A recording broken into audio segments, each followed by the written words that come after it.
So this is the third collaboration boot I've done, but it's the first time I've ever worked with Whites on a collab. And if you don't know who Whites is, they're based out of Spokane, Washington, and they're world famous for making some of the best boots in the entire world, especially when you start comparing them to these other brands that people will consider to be a finer made boot. When it comes to durability and long lasting and construction style and materials, Whites is pretty hard to beat. And it's because they built their brand starting from like the early 1900s, making logging boots, and then eventually went to firefighting boots. And now they've slowly kind of started rolling in some more casual boots, but they're built to the same quality and standard that they built their name on for those hardworking boots.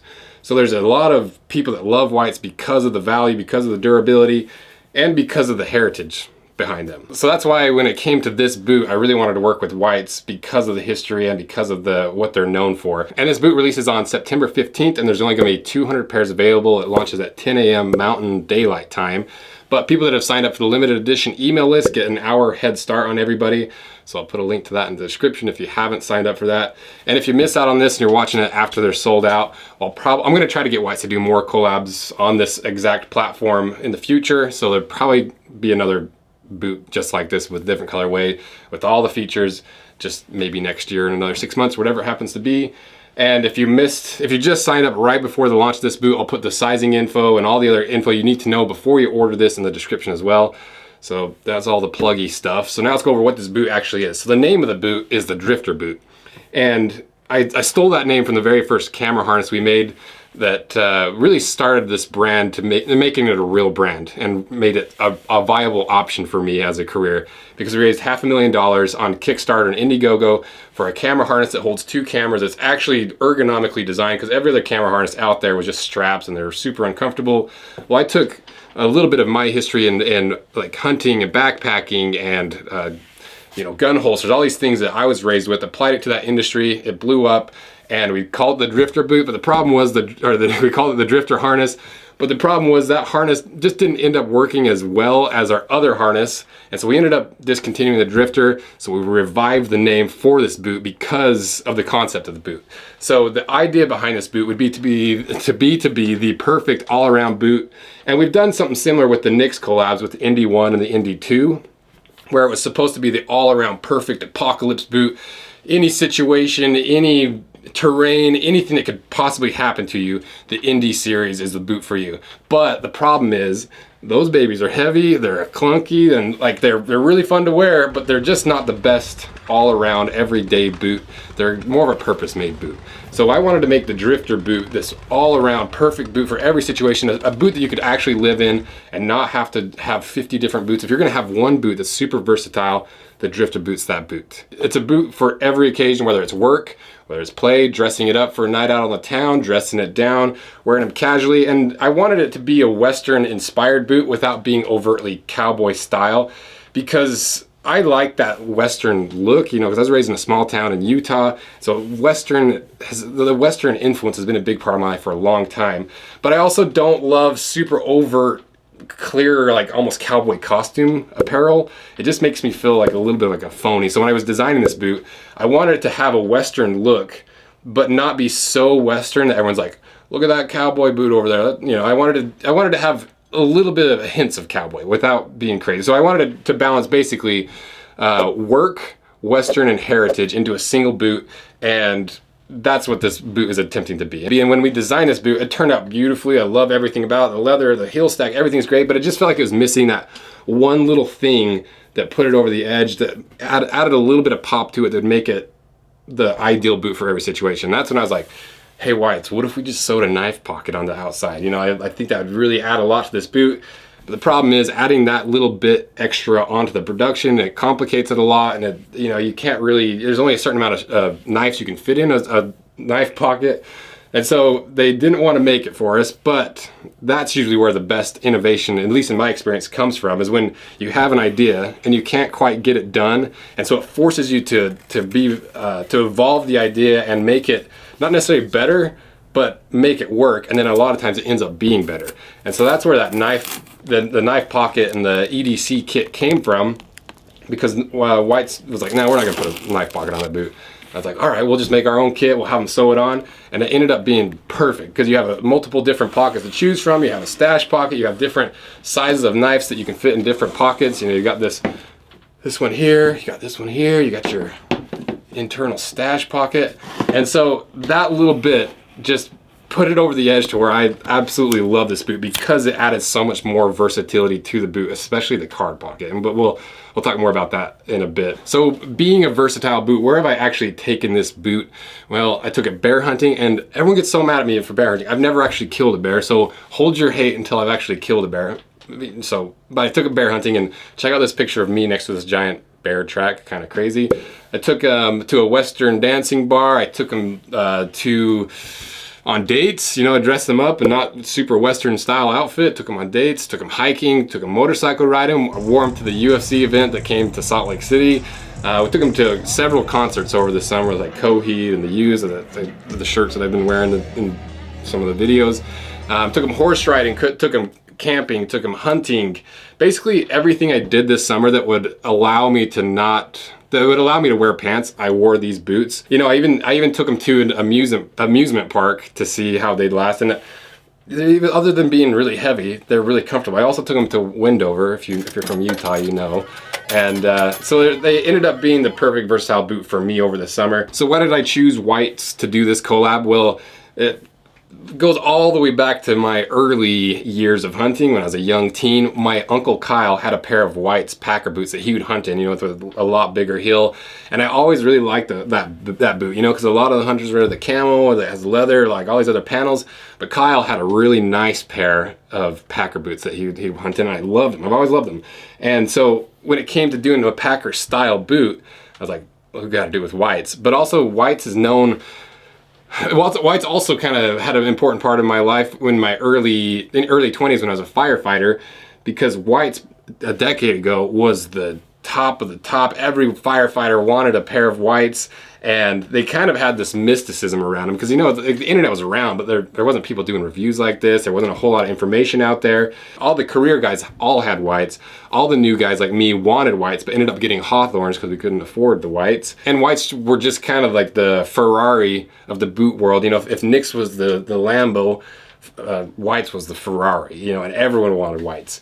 I wanted whites. And the thing about whites is they're the brand that started all these Pacific Northwest brands. They're the dad to all those companies except, I think, Westco.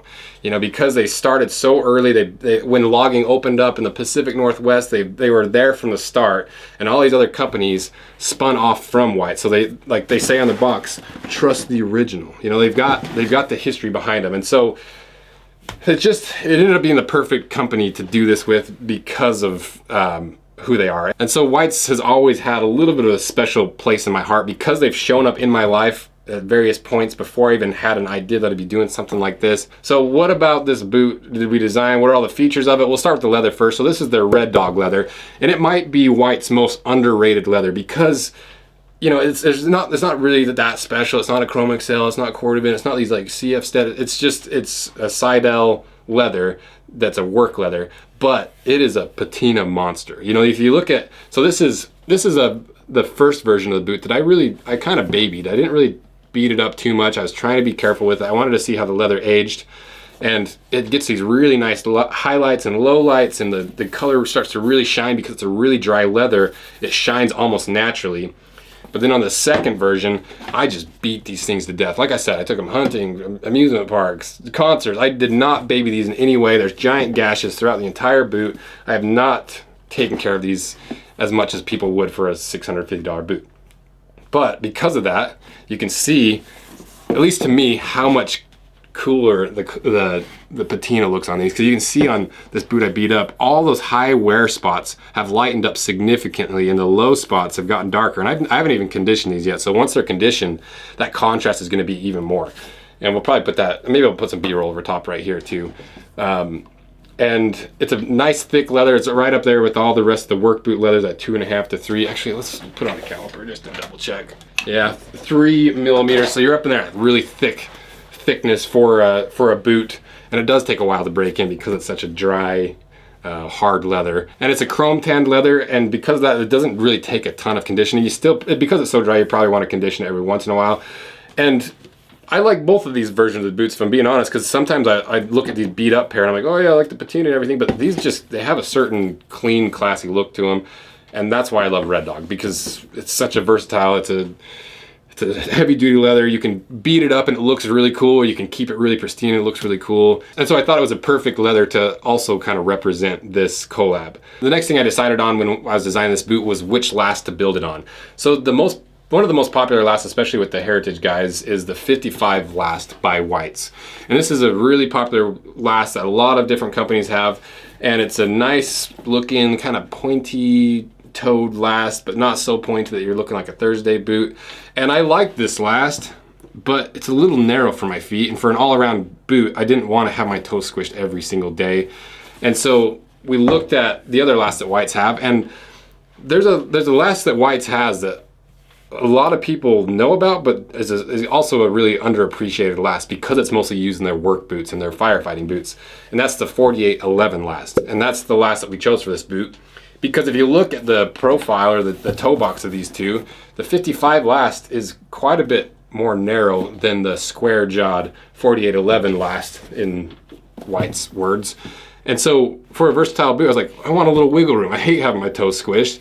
And the problem with the 4811 last, it's a really tall last because it's a firefighting last. And if you have that celastic on the inside, it just kind of keeps a really bulbous look. But if you keep it a soft toe, it flattens out really well, gives you a little bit of extra room, gives you that cowboy boot kind of pointy profile. And the thing about this last is it is a ridiculously high arch. If you've got flat feet, it might not be the boot for you. And Whites describes it as our most popular and longest tenured last. The 4811 is perhaps better known as the smoke jumper last. The foundation of our famous wildland firefighting boot, the 4811, is deep in the toe box, giving it a tough square jawed look that is emphasized by the medium high arch and slightly narrow in the heel. This last was built to fit any foot securely and comfortably in the most extreme conditions, and it has been doing so for decades. So it's got a ridiculously high arch, and they say it's even higher than the 55, but this boot, I almost feel like the 55 has a little bit higher arch, but maybe it's just my foot or this particular boot. And so this boot is a beast to break in, because you feel like you're standing on that roll of quarters, but once it's broken in, that support, like when you're standing at a concert all day, or you're walking around an amusement park in these boots, or actually using them for their intended use, so like working in them and riding a horse in them, you really start to feel the support and that last to help prevent your arches from collapsing on a long day. You know, like I said, I haven't seen a lot of boots that they're built to be like a good looking boot built on the 4811, and so that was another thing I was really excited to do, because I think it's super underappreciated, and I think people are going to really love this last for how it looks once it's broken in, but also how it feels, especially compared to these really narrow boots that a lot of people are making. And then as for the heel, because this is an important part of the boot, because I wanted this heel to be halfway between a packer heel and halfway between like a lower casual boot. Because I didn't want the really high heel boot, but I also wanted a little bit of that cowboy profile to it. It had a little bit of that cowboy look, and also gave you a little bit of extra, a couple inches for you. And so when I first designed this boot with Whites, it wasn't even designed as a collab. I was just like, I want a 10-inch Red Dog boot. I want it to look kind of like my Uncle Kyle's boot, just a nice boot that I can dress up, you know, the whole thing. And then they sent it to me, we designed it, and it came on a little bit lower heel. And I was like, you know, I think this would look a little bit better if it was like maybe a 1/4 inch to 1/2 inch lift in the heel, balance the boot out, give it that Western look, shave down that heel profile. And so I did that on the Instagram and kind of documented it, and a lot of people really liked that, and I liked it too. And so I was like, Whites, let's do a collab on this thing. I think we can make a really sick boot that people are going to really appreciate. And so that's when they made this boot for me with the full heel stack. Some people are afraid of that a little bit higher cowboy heel, and I get where they're coming from, especially on like logger boots with that scooped out logger heel, and they're just big and chunky. But when it comes to a more Western style boot, you can pull off a little bit bigger heel because it's Western inspired, in my opinion. And as for the outsole, you got the Vibram mini lug, and then this little Vibram, I don't even know how to pronounce this word, Koba heel. It's another Vibram. It's just like a very casual top lift. And I like this outsole because you still get a lot of the grip of like a V100 like lugged sole with these little mini lugs in here. And it's not quite as slippery as a leather sole or those really flat soles. It's even more grippy like a V-bar in my opinion. And so for a versatile boot, had to have a little bit of traction on there. And I've taken these hiking a ton, and they do grip pretty well for a pretty flat soled boot. And as for how this boot is constructed,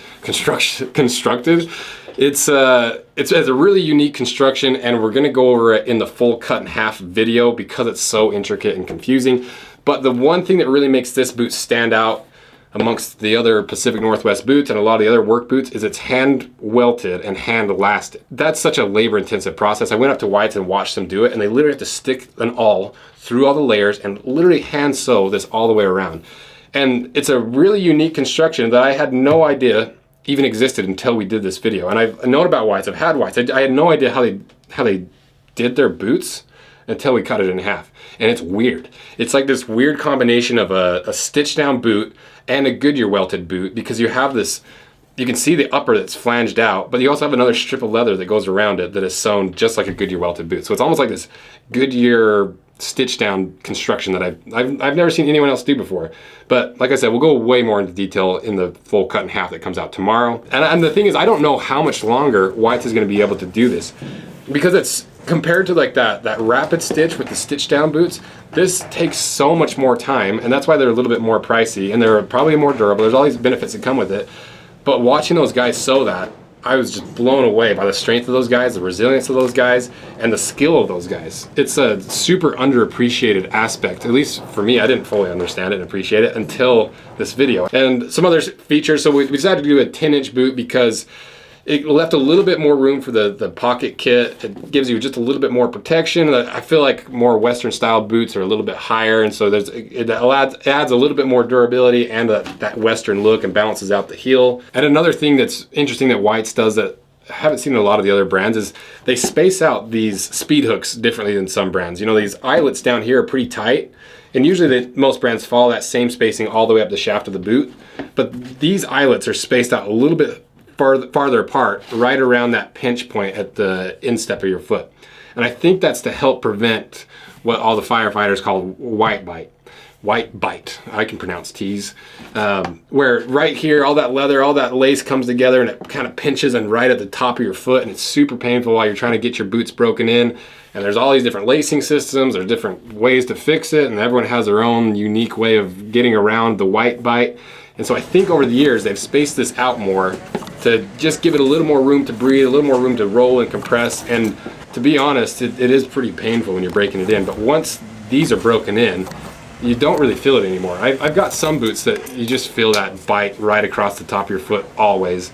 But this spacing really fixes that problem. And they also come with two different types of laces. You got the old school like leather lace look that keeps the boot a little more subtle, especially like with the non-two-toning from me taking care of this boot.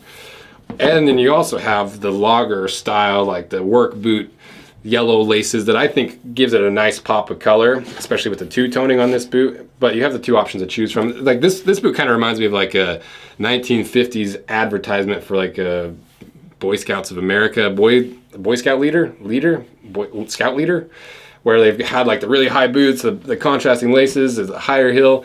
I like these yellow laces. I think they look really good on it. Another thing I love that White's does is a lot of their boots come with the matching gusseted tongues, and there's a lot of brands that have contrasting tongue colors, and it's not a big deal. It's not going to change the boot really in any way, especially if you have a Kiltie in it, you can't see it. But I do just appreciate the fact that the tongue does match the upper leather. It's adds just a little bit of extra finesse to this boot. So what about the sizing on this boot? Well, for me, I have the sizing video in the description, but just the quick version of it. For me, I'm a 10 on the Brannock, and I've got a 9.5 and I have a 9. So I've got half a size down and a full size down from my Brannock. If you go the half size down, this is the one I prefer. I've got a lot of wiggle room in my toe. My toes don't feel like they're cramped all day. At the end of a long day, my big toe isn't sore from being pushed in.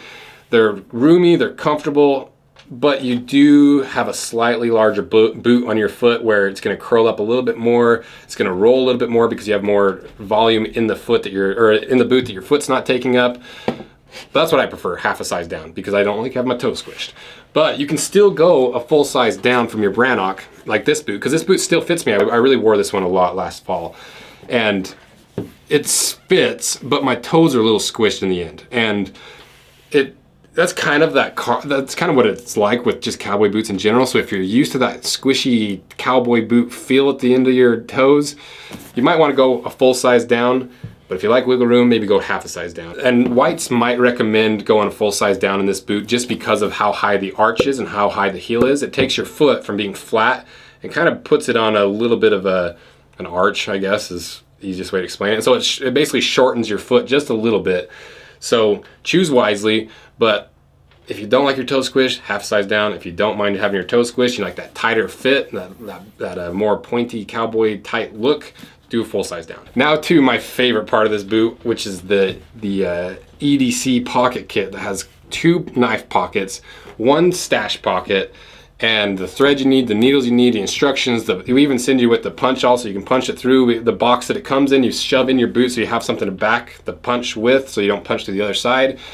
But keep in mind, the moment you punch a hole in your boot, your return potential is completely voided. So if you punch a hole in this and you've worn them for a couple weeks, you're like, these are way too small. Hey, Whites, can I get a refund on these? Can I get a different size? They're gonna tell you no because you punched a hole in it. So you might wanna wait a week or two, get these boots worn in and broken in to really make sure you are okay with the placement of the knife and that the boots are gonna fit you right, everything's okay. Now that the disclaimer's out of the way, and we'll have a full video of how to do this, and it goes step by step through the instructions, and we send you with 3 pockets so that you can potentially practice on an old pair of boots to make sure you know how to do it right. But let's start going through the options. So the first pocket is this big, almost like Bowie knife looking pocket here. It flows really well with the boot because it follows this line down the side, and it kind of comes in at an angle, much like all these angles down here. With this 10-inch boot, it sits right above where your ankle bone flexes and right above that flex point, even above your ankle bone. This is the one I like the most because you can fit more knives in it. It fits a pretty decent sized knife, like this little Kershaw knife. It fits really nicely. And it fits like small knives, like this little baby buck knife really well. You know, obviously I've expanded a little bit from this knife. Then we also have the more Billy boot inspired one.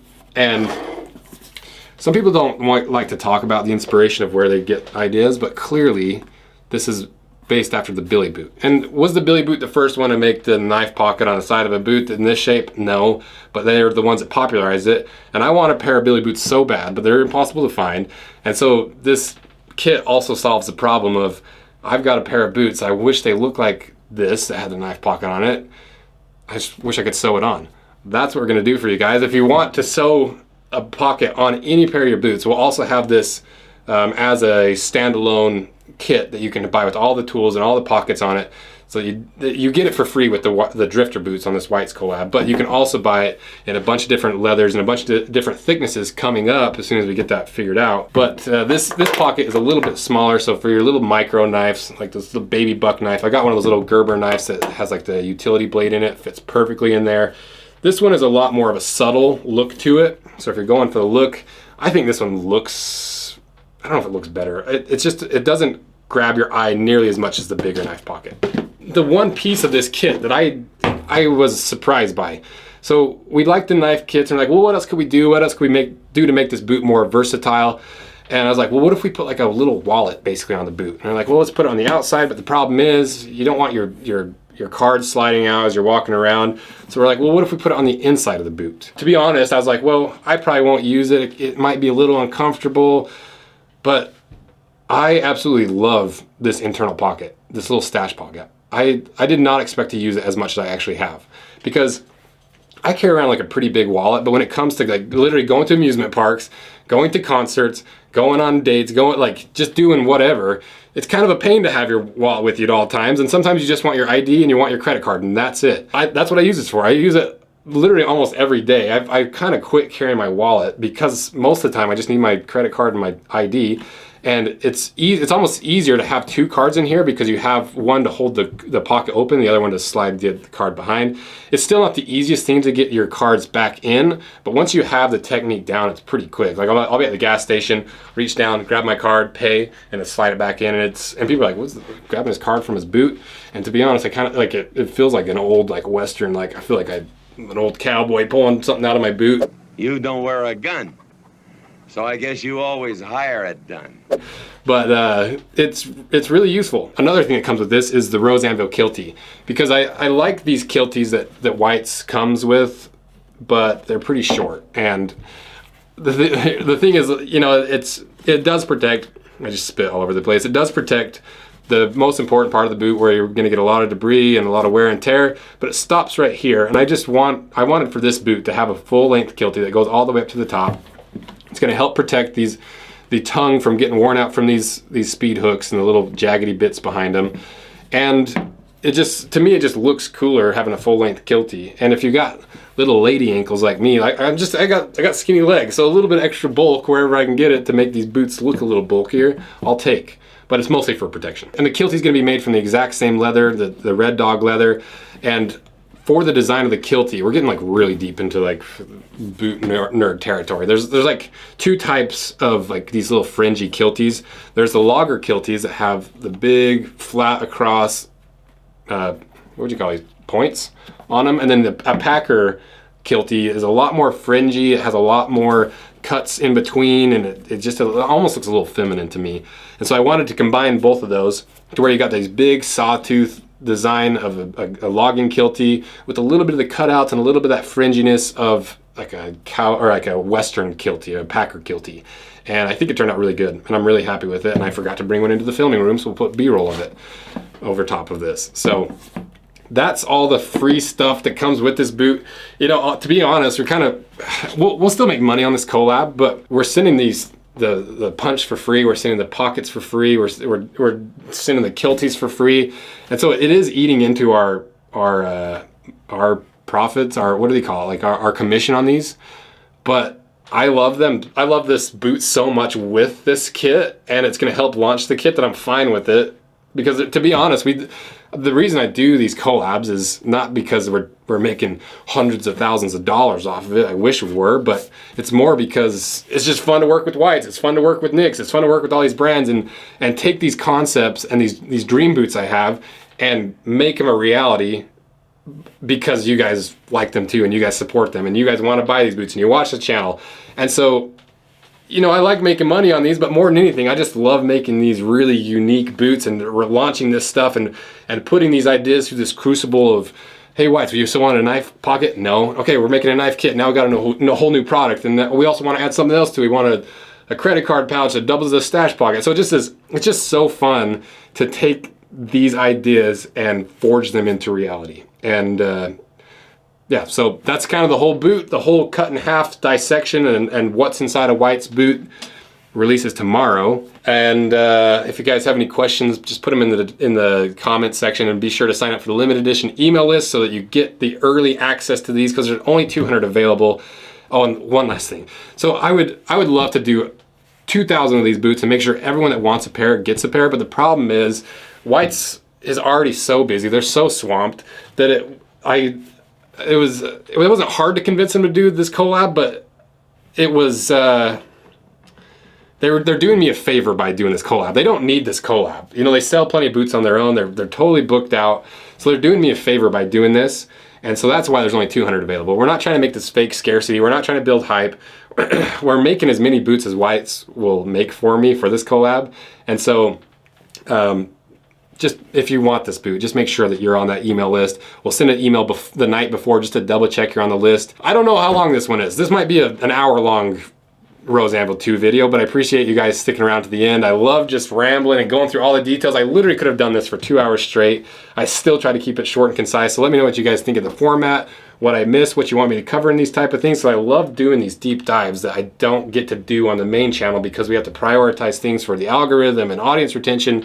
This is just me talking boots on a Sunday afternoon while I have a cold, and the first words I said today was, this is the collab boot. So I love doing it. So I appreciate all you guys' support. And yeah, this job's super cool. I never thought, over a decade ago when I was a wildland firefighter, dreaming about getting a pair of Whites, just wishing I had $500 to save up for a pair of Whites, that 10 years later I'd be doing collabs with Whites. I'd be talking to the awesome guys at Whites. Because like, I know, I thought I ended the video, but here we are again.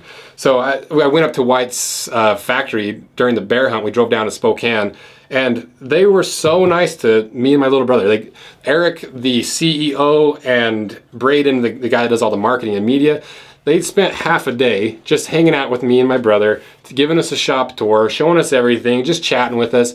And they didn't have to do that. And they honestly, their time is better spent elsewhere as CEO and head marketing guy, but they made the time for us, and it's just crazy that I'm working with Whites, doing collabs with them, when 10 years ago I was just dreaming of getting a pair of $500 Whites, and it's crazy. So I appreciate all your guys' support in making this possible for me, and this job is not what I ever expected it.